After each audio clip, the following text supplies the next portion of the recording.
kapatid na Ben at kaopeng.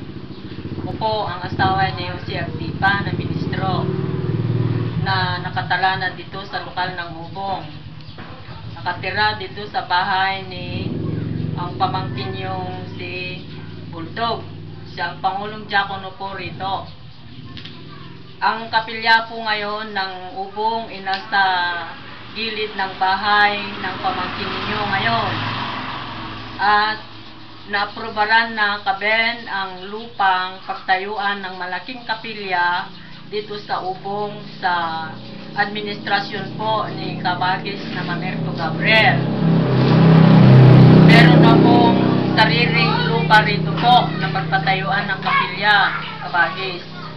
At kaya andito ang mga kapatid at sinasabi nila na kami babati po sa inyong 50th anniversary kayong dalawa kay Kaopeng. Ako'y nagpapasalamat sa Ama na kayo'y nakapanatili sa inyong tungkulin hanggang ngayon po. Ako pong kapatid niyong asawa ni Ka Jose,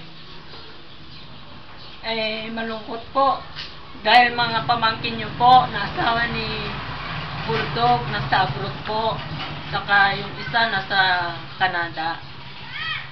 Yung pamangkin yung Bulldog po nagtatrabaho po sa RDC ng bangko ngayon, driver po ng armored car. Nakapaligid po ang kapilya dito lahat ng inyong mga pamangkin.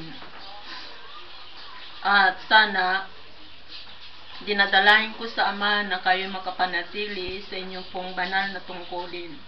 Nakasama po ang inyong pamilya. Mabuhay po kayong dalawa pati mga pamilya. Ito lang po.